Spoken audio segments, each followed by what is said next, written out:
Bon, en fait, je suis ici plus ou moins. Je vais juste vous donner la parole, puis je vais prendre aussi quelques minutes pour indiquer qu'étant donné qu'on va avoir un très long parole au public, j'apprécierais beaucoup que vous ne dépassiez pas 5 à 10 minutes, maximum vraiment 10 minutes.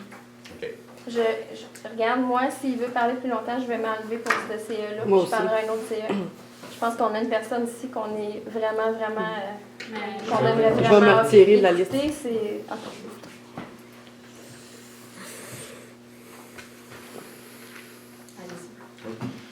Bon, je suis ici pour vous donner un genre de témoignage. Effectivement, je fais de la recherche depuis beaucoup d'années, depuis une trentaine d'années sur les ondes électromagnétiques. Actuellement, je donne un cours justement sur les ondes électromagnétiques et dans ma classe, il y a une étudiante électrosensible. Vous avez entendu parler des gens électrosensibles. Le cours alterne sur 2 sites, 2 endroits à McGill où on donne les cours alternativement.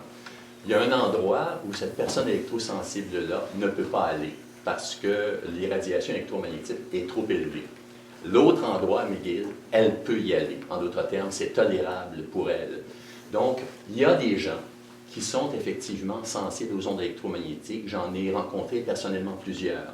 Donc, c'est une petite minorité, mais c'est une minorité qui existe. Et ce que ça me dit à moi, c'est que je dirais, les prétentions du gouvernement canadien à travers Santé Canada, qui dit que ces effets sur la santé-là ne sont pas possibles, c'est faux. Et je fais à l'hôpital Royal Victoria depuis une dizaine d'années des essais sur des... Je vais juste enlever les chaises parce que c'est... Je peux le faire facilement. Sur des cellules humaines. Et ce que j'observe, c'est qu'à des niveaux de champ minuscules, d'après Santé Canada, j'observe des changements importants dans ces cellules-là.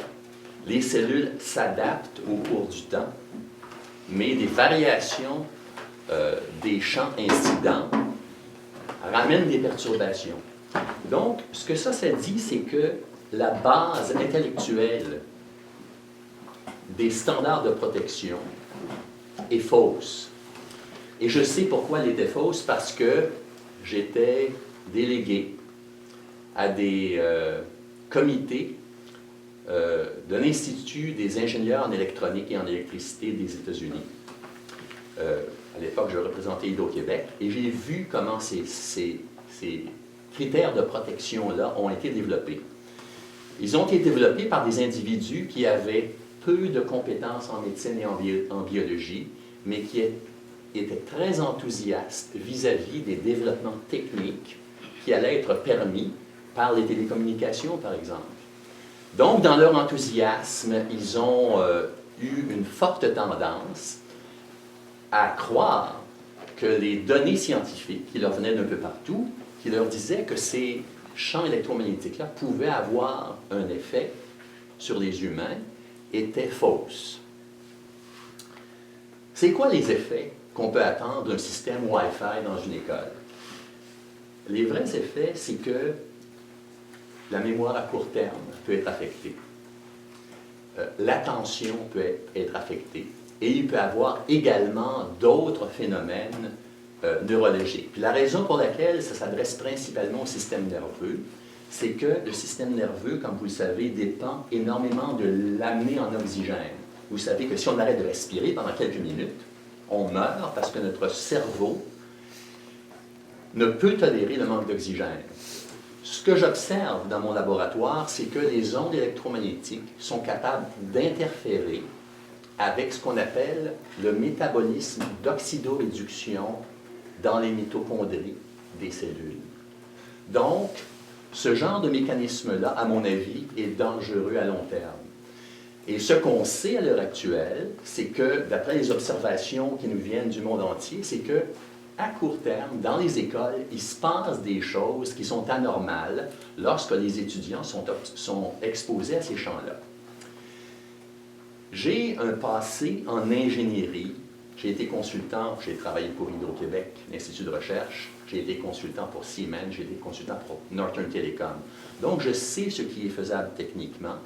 Et mon opinion, c'est que dans une circonstance comme celle-ci, lorsqu'il y a de bonnes solutions alternatives, comme par exemple de câbler l'Internet, c'est une solution qui est vraiment préférable parce qu'on ne risque pas d'être victime de tous ces effets-là qui sont de plus en plus documentés. Donc, ce qu'il faut mesurer, c'est que est-ce qu'on perd vraiment quelque chose si on câble l'Internet dans une école? On perd peut-être un petit ingrédient, je dirais, de practicalité parce qu'il faut effectivement faire clic sur un appareil, des choses comme ça. Et je pense personnellement que le jeu n'en vaut pas la chandelle. Je vous parle de quelques extraits de l'Académie américaine de médecine environnementale, ce qu'ils pensent du problème. Ils nous disent qu'ils recommandent l'utilisation des connexions Internet câblées. Ils nous disent que la radiation du Wi-Fi a été déclarée comme possiblement cancérigène par l'Organisation mondiale de la santé. Ça s'est produit en 2011. Ils disent que, particulièrement pour les enfants, dont le cerveau est en développement, et je sais que c'est vrai parce que j'enseigne à chaque année la toxicologie relativement à la reproduction. Les systèmes en développement rapide, comme les enfants, sont plus vulnérables que les adultes. Donc, ils nous disent, faites attention aux expositions aux enfants, à toutes les applications sans fil. 4 heures d'exposition à un laptop standard est reconnu comme altérant le sperme chez les adultes. Et ça, c'est parce que, justement, le sperme dépend énormément de l'ATP, qui est une substance qui est altérée directement par les ondes électromagnétiques, d'après ce qu'on voit dans mon laboratoire. Et ils nous disent également que les radiations micro-ondes devraient être éliminées près des enfants. Ils disent que dans une école, les enfants sont exposés pendant de longues heures, ce qui est à peu près inévitable. Ils disent que les signaux dans les écoles, typiquement, sont des douzaines de fois supérieurs que ce qui est utilisé dans les cafés et dans les restaurants. Apparemment pour des raisons techniques. Ils disent que d'installer ces systèmes dans votre école vous impose des risques substantiels de santé à l'intérieur de l'école. Ils disent que vous devriez être extrêmement prudent et substituer une alternative de connexion câblée. Ils disent finalement qu'ils vous implorent de ne pas prendre ce risque parce que la santé de tellement d'enfants est en jeu. Ça, c'est l'Académie américaine de santé environnementale.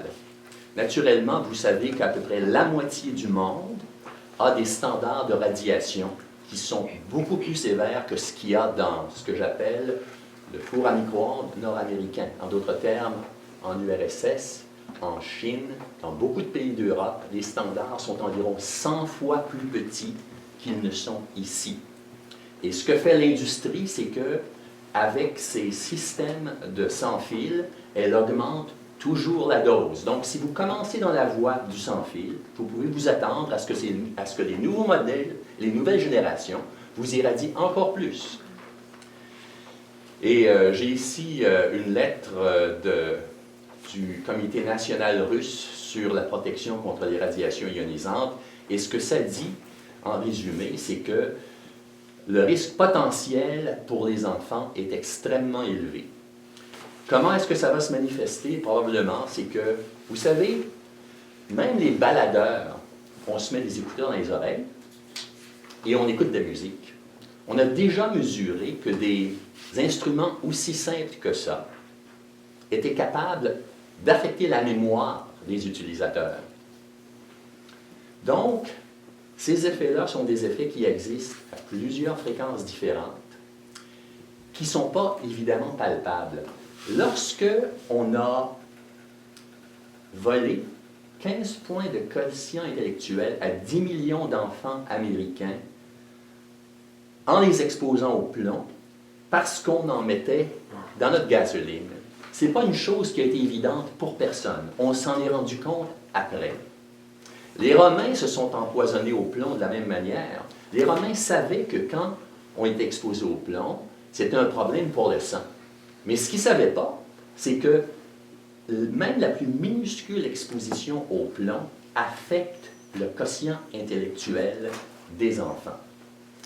Et maintenant, aux États-Unis, il y a des poursuites de milliards de dollars reliés au plomb, parce qu'on dit que toutes les entreprises qui ont vendu des peintures basées sur le plomb ou tout produit basé sur le plomb ont essentiellement rendu les enfants un peu moins intelligents. On peut câbler les ondes électromagnétiques. On peut avoir exactement les mêmes services. Est-ce qu'on veut prendre des risques de ce genre-là avec leur capacité intellectuelle? Ce n'est pas une chose nécessairement, probablement que ce qui va se produire comme scénario, il va y avoir un petit nombre d'étudiants ou de parents ou de professeurs qui vont devenir électrosensibles. Et ça, vous pouvez me croire, c'est loin d'être facile. Parce que souvent, ces gens-là qui sont électrosensibles à cause des champs électromagnétiques, bien qu'ils sont peu nombreux, sont également sensibles aux produits chimiques. Et souvent, ils doivent s'extraire de la société à cause de ça. Mais vraisemblablement, ce qui va vous arriver avec ces systèmes Wi-Fi-là, c'est que les étudiants vont être un petit peu moins bons, mais sur toute l'école, est-ce que ça va vraiment paraître? C'est pas évident, ça. C'était pas évident pour les Romains, c'était pas évident pour les Américains, ce ne sera pas évident pour vous. Et votre gouvernement, c'est une machine, je pense que je n'ai pas besoin de vous faire de dessin, qui est enthousiaste vis-à-vis des déploiements techniques qui donnent beaucoup de revenus. La semaine dernière, le gouvernement fédéral a loué le spectre électromagnétique et a empoché 2 milliards de dollars. Est-ce que vous pensez que dans la mentalité du gouvernement Harper, de favoriser les challenges sur la base de la santé à des industries qui sont aussi lucratives, est-ce que vous croyez que c'est quelque chose qui est favorisé? Ce que je sais, moi, c'est que quand on fait application pour avoir des projets de recherche, pour étudier ces problèmes-là, au gouvernement fédéral, nos chances d'avoir de l'argent sont extrêmement réduites. Donc, l'information qui nous vient par le monde, qui dit que ces ondes-là sont biologiquement actives, et c'est quelque chose que je vois dans mon laboratoire à tous les jours sur des cellules humaines. Cette information-là a été recueillie, en quelque sorte, malgré certains gouvernements, par des recherches conduites dans des universités, par des individus qui étaient impartiaux. Il n'y a personne ici qui veut détruire l'industrie des télécommunications, et la vérité, c'est que les télécommunications, même Wi-Fi, pourraient être faites de manière beaucoup plus sécuritaire que ce qui est fait aujourd'hui. Et une chose que vous ne comprenez pas, peut-être parce que vous n'avez pas d'expérience directe de ce phénomène-là, c'est que les ingénieurs qui font la conception de ces systèmes-là sont absolument ignares de tout ce qui est santé et de tout ce qui est biologique. Tout ce qu'ils savent, c'est qu'ils ont installé un standard extrêmement permissif qui leur donne les mains libres pour déployer tout ce qu'ils veulent. À mon sens, la technique du Wi-Fi dans une école n'a pas sa place. Et je pense qu'il y a de plus en plus d'institutions à travers le monde qui pensent exactement la même chose. Donc, je vous laisse ces documents-là, des deux bouts du monde, des États-Unis et de l'URSS, qui expliquent plus ou moins la logique de cette pensée-là. Est-ce que j'ai dépassé mon temps?